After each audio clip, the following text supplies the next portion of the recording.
Okay, so hi. Hi, To start off with, would you just like to say your name and where you are? sure. I am Jamie Slaughter, and I am in Indianapolis, Indiana, in the US. Hmm, okay. Well, it's nice to meet you. You are a person I don't think I've ever met before. Your last name certainly has jumped out on some emails, but yeah, no, we haven't met, have we? I don't think so. Oh, Nice to okay. meet you. Yeah, nice to Yeah, meet the you. last name stands out for sure. Yes. So I will start, I guess, with a pretty big question, which is who are you as a human being or as a person? You can answer that any way you want about your values, your qualities, your interests, passions, whatever Yeah, you'd like. okay. Who am I in 2 minutes or less, right?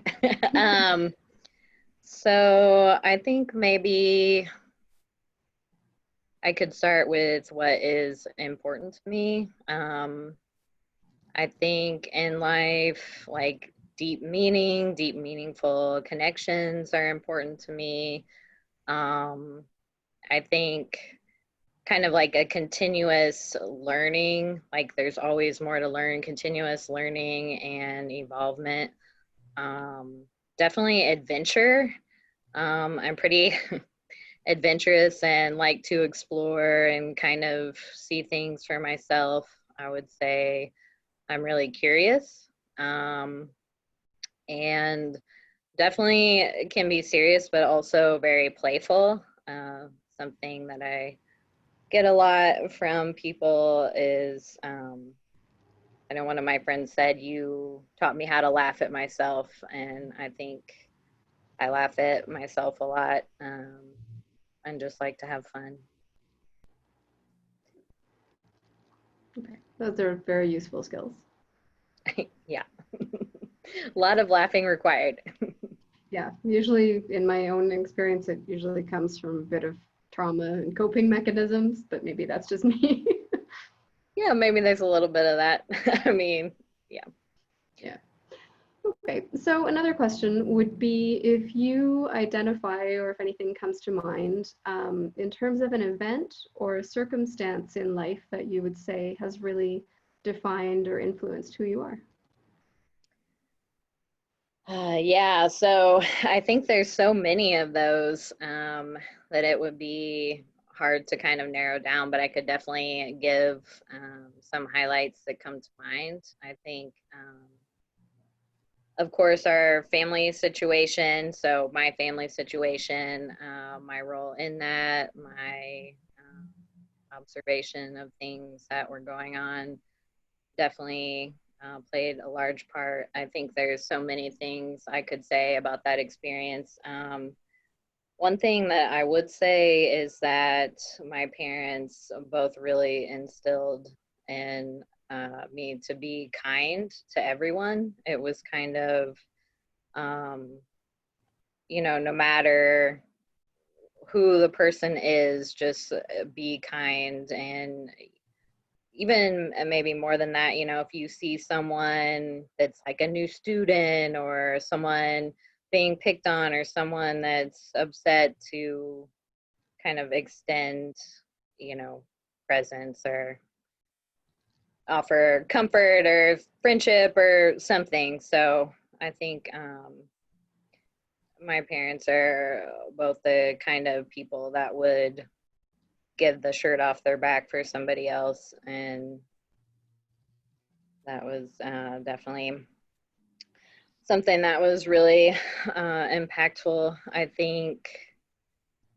growing up, there was again, kind of so many other things. I was involved in sports, and I think that impacted me in a way that I really didn't understand until later, as far as camaraderie and teamwork and kind of being able to experience yourself working hard towards something, not only for yourself, but,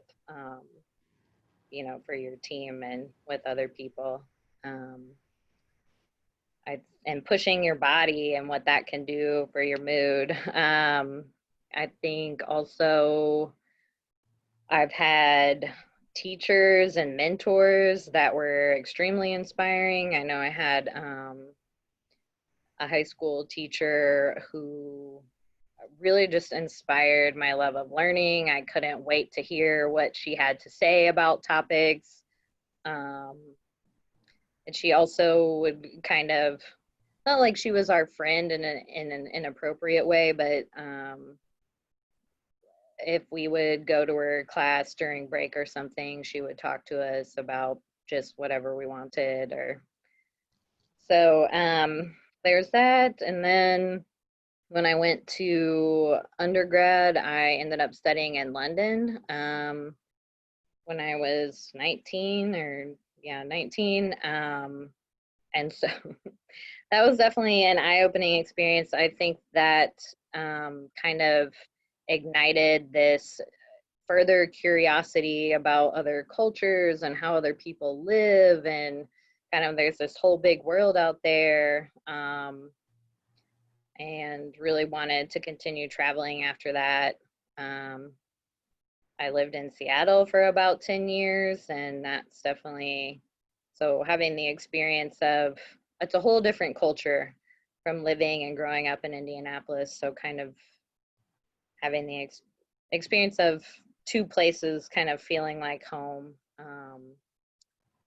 And when I was out there, I went to grad school, and I know I had a teacher, Ned, who became my mentor later. And I just remember like the first day of orientation, he was talking to us, and I just loved to hear him speak and wanted to learn from him. And as a mentor, he had been doing therapy for like 30 years or more. I think he got an award, the Ned Farley Award for the American Counseling Association, but he didn't tell me that. I heard about it from someone else. He was he was very humble and very involved, and his reverence for the work and the clients stood out. 30 years in, he kind of had the approach of everyone can be helped, and just holding people in that way just was not only inspiring, but I could see when I would hold people in that way how differently they responded. Yeah, so it's been I think there's been several people kind of like that who have done the work for 30 years or more, and the way that they are still engaged and excited is really inspiring and exciting. um, yeah, I I also really remember being struck. So I went to Africa for, I've traveled a lot since my London experience, and I went to Africa for a couple months to volunteer in my late 20s. And what struck me about that was, in this country that is poor, or the people that were poor, how like the richness of their culture and the amount of joy that they could still express, and that they would share and give you whatever they had, And even where if did it you was. go? So I was in South Africa, in Cape Town. um, I stayed with one of the volunteer coordinators, and then had a couple of different projects um, there. So it was just one of the projects was working at a boys' home, and it was very sweet, the care that they showed for me. And these boys, and they're kind of like, Jamie, you shouldn't be riding the train, it's dangerous. And um yeah, so Hmm. Wow. Okay. So what did you said you went to grad school, and you mentioned, undergrad. What did you study?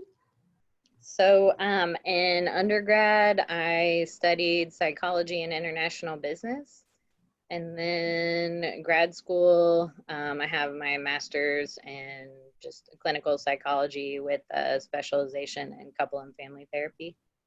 Oh, okay. And how did you go from there into Gestalt specifically? So I had contacted Ned, who I spoke about earlier, to be kind of my supervisor and ongoing consultant when I started working after grad school, and kind of outside of the agency experience. And then I had a colleague. So I guess an important thing about that as well is he was existentially oriented, and I had a colleague or a friend from school that reached out to me and said, "Hey, I'm doing supervision with this guy Brian. Would you like to split our hours?" And so I said, "Sure." I don't know. Do you know Brian Wood? No, I don't think so. Okay. So he was supervising us, and he said, "Hey, based on my experience of you, I think you would really like this group that we're doing, and it's, Gestalt training." And so I said, "Okay." And so that group was in Seattle and led by Bob and Rita Resnick. Um, and so I definitely was in love with that for a lot of reasons. I think I am naturally attracted to the depth, the existential nature of Gestalt therapy, and then really appreciated. I felt like that first training group, there's just such an electricity and excitement. Like watching the live work and being able to participate in it, be the therapist, be an observer, be a client, watch the master therapists with clients, and even have them be able to be a part of the process afterwards, was really exciting. So I started there and pretty much haven't stopped. And what do you think that they saw in you that made them recommend that you do this? Because a lot of people say that. They're like, yeah, somebody told me you're Gestalt, and somebody told me you should go to therapy with this. Like, what do you think that they see as you're like walking down the street or doing your training or? Well, Brian could hear me talk about my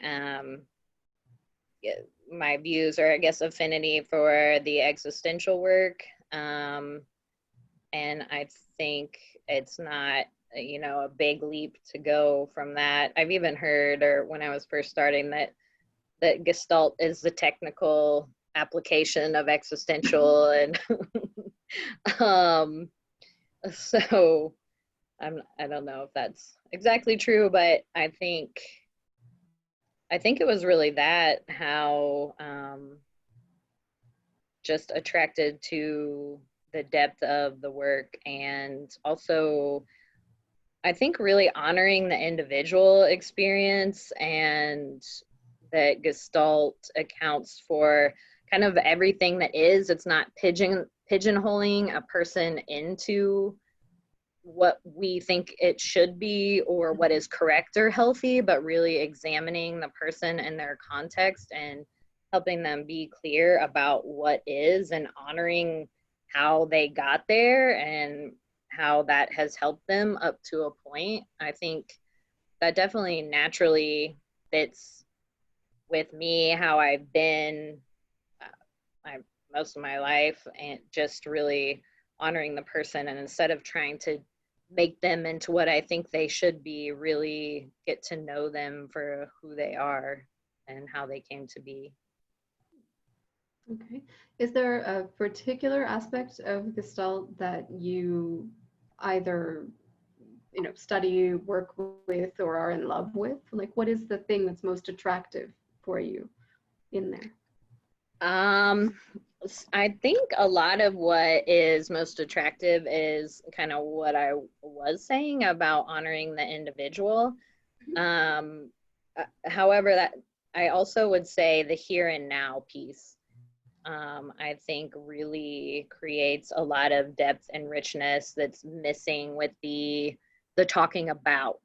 Um, and trying to work with something in your mind or just the thoughts, but the kind of co-creation of therapist client experience, and paying attention to what is happening. Literally, you can't go wrong. There's always something there.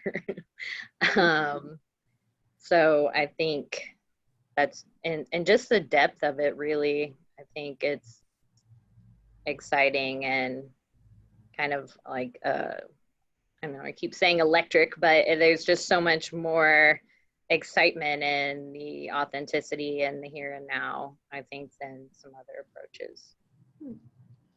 So how would you say that your involvement with Gestalt, either studying or as a practitioner, has affected you as a person?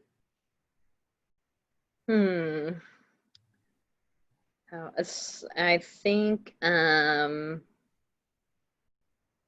it's yeah, I think there's probably a lot of answers to that too.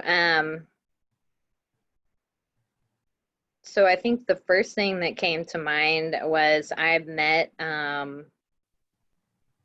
Gestalt therapists in a lot of different contexts. So I did like went overseas and did the training in Portugal. Went to Esalen and was with Dorothy Charles in a group, and then one of the friends that I met in the Portugal training, I went to Slovenia and noticed that they do that a completely different way in Slovenia, which seems to be very impactful there. And so I think maybe obviously increasing my awareness of myself as a person and in moment to moment interaction with people, environment, my clients. Definitely that's something that is an ongoing process, but has helped me to hone in on that more. I think,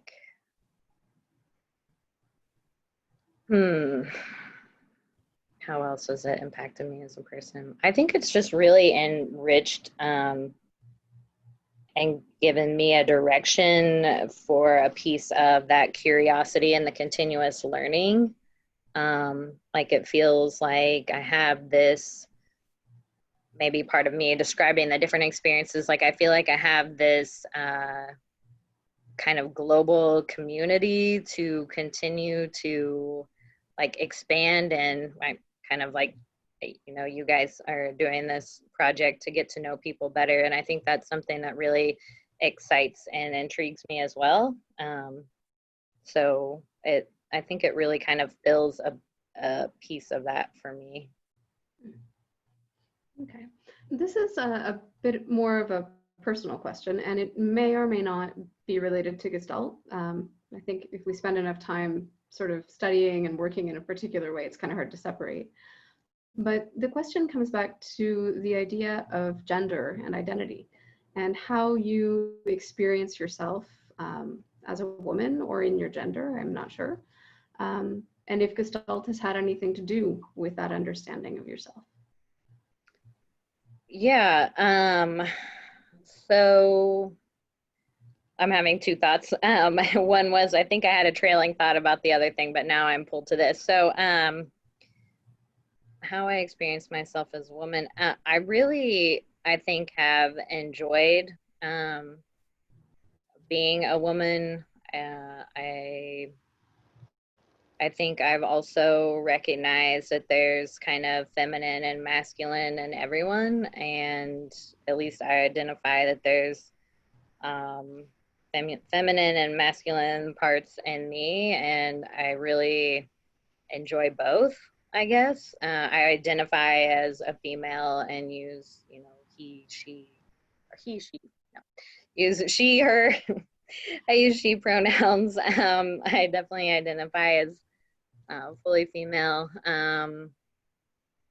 And I think I actually developed physically very early, so I think that um, definitely had an interesting and complicated effect on me experiencing myself as a female. I think a lot of things maybe I wasn't ready for, but also then kind of gave me a feistiness to deal with it. Um, and in that also there's an appreciation and validation. So I guess that is from the outside world, but obviously being young impacted my experience of myself. I think very young, it was actually a little bit, I think traumatizing is a little strong, but I think I was shy and embarrassed. I think I kind of, that changed as I grew into myself. Um, yeah, there's so much about being female. As far as has Gestalt impacted that, or how has it? Um, I guess I think we're being female, always looking to our females in this profession validated, or is their work looked at or valued as much as the prominent males. So I guess that's something that I think about. Um, And how have you noticed that experience? um, so I guess when I notice, how have I noticed it? When we're kind of reviewing the history, and Fritz gets a lot of the credit for Gestalt, when really Laura and other females, and not, I mean, there's other males besides Fritz, but that Laura and a lot of other females had such a significant part in developing the therapy. So just kind of looking at maybe how they didn't get the credit they deserved. And moving forward, I guess I'm trying to think if I think now the females and Gestalt get the credit. So that was kind of me searching. I don't know that I have all the information or that I would know to be able to accurately comment on that, because I think about how I went to the training with Dorothy Charles, and there was a woman in Slovenia.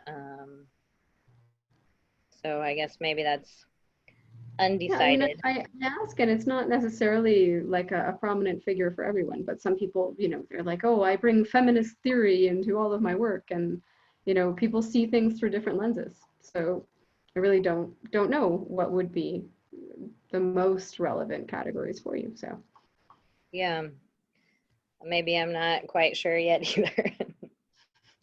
that's fine. Take some time and figure it out in a few years, right? Yeah. So another question that I do have is, within what you do with Gestalt, do you practice more clinically, organizationally, community work? So I've done different things. Currently, I'm in private practice. I have worked in community mental health for several years, and um, I also worked at an addictions treatment center. But I currently I'm in private practice. Okay. So in any one of those sort of facets of your experience, what would you say have been some of the biggest challenges that you faced as a Gestalt-oriented therapist? Um, so I think a couple things I know in community mental health are just across all, I guess, of those experiences, is the lack of really awareness, understanding, or kind of the widespread awareness about Gestalt and what it is and how it works. and why it's valuable. I don't think that necessarily has been an issue with my clients. It seems like um, the things I hear from clients are typically seem very positive as far as it. I've never gone this far with anyone, but as far as the challenges, so I know in community mental health, Gestalt wasn't an evidence-based practice. It didn't fit into the ABC, CBT. And I think my mentor at the time, Ned, really helped me to kind of do Gestalt and write the notes in a way that would translate, and it wasn't a way that was lying. It's, in Gestalt, like CBT, you're still looking at someone's thoughts and their affect and their behaviors. So just kind of translating what happened in session into a progress note. I think something I really struggle with is kind of an elevator speech about what it is or describing it succinctly. Because it seems like if I try and describe it succinctly, then it really loses the entirety of what it is, or the kind of the extent of the impact. But then when I try and go into it more in depth, it's kind of like, well, yeah, what do I focus on? And they're going to get lost. And somewhere between crazy hippie and heavy academics. There's a good answer. Exactly. Mm-hmm. Yeah, so I think that's been, so many people, especially here, have looked at me kind of like, and what do you do? Oh, or what's your orientation? Gestalt. And it's like, what? Is that the thing with the chair? Yeah. Yeah, the short version, I guess, could be yes, but probably not, right? Yeah, that's one part of it, could be. Okay. And so aside from those challenges, I am now thinking, how would I describe it in an elevator speech? I don't know. I won't ask that question, though. I won't make you do that. The other question would be, what comes to mind if I ask you for one of your greatest memories or sort of peak moments around Gestalt, either as a practitioner or as one of those great sort of personal satori's, or something that stands out to you?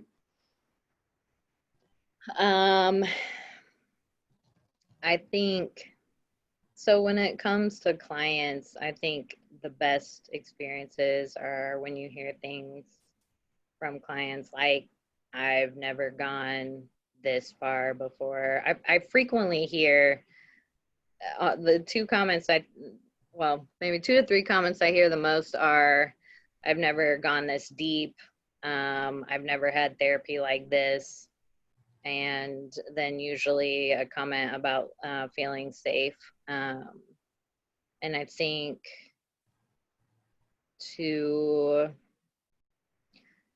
so hearing recently, I think I have a client that's got DID, and she was describing basically after, decades of trauma, feeling safe enough to feel her feelings and be present. And I think those kind of moments, or a client, crying and saying, thank you for approaching me so carefully and respectfully that I was able to do this and I have my life back. Yeah. If I think about it too much, I'm going to cry. But I think those are definitely some of the most impactful moments for sure. Okay. And I guess the last question that I really have is, what do you see yourself doing with this going forward on one hand? And on the other hand, where do you think Gestalt could or should go itself in the future? That is a good question. For some reason, what are the options came into my mind, but I think you could make it multiple choice. That would yeah. So for myself, that is actually a good question and something I've been considering. because I do kind of have this like dream of the global community, the Gestalt community, like being involved in that, and have considered what could my role specifically be in that. I mean, I think now obviously continuing to practice it, to practice Gestalt with my clients would be maybe my biggest role in letting other therapists know that the Gestalt is a thing and maybe a little bit about it. But I have thought about, what would be a way for Gestalt to gain. I mean, it's not that it's not widespread, it's obviously all over the world. I know in the US, in my experience, not unless people are in the group and in the training, not a lot of people seem to really know a lot about it. So my dream for Gestalt would be to be more widespread, accepted, and understood as a therapy. And so I think I'm not quite sure what my role in that is now, but it's definitely something that I've thought of. I mean, I would definitely like to continue to expand and nurture my relationships in the Gestalt community. And I don't know if that looks like me continuing and supervising or spreading it here or what that looks like. But I definitely think Gestalt could be such an influential and helpful model, and that it is focused on kind of everything that is and the relationship to each other and the interdependence of things. And I think that's always important in the world, especially now, and that it could really be impactful if more people were practicing or understood what it was. So it sounds like there's definitely a view towards growth in what you're saying. Definitely. Yeah. Maybe not quite sure how, but yeah. Good. All right. Well, I'm wondering if there's anything in particular that you would like to add that you think might have missed out getting to know about yourself or your involvement with Gestalt. I'll think about that at 11 p.m. It'll come to me. Oh, perfect. Great. I yeah. love those 3 a.m. Oh, I should have said it this way emails. Those are great. Yeah.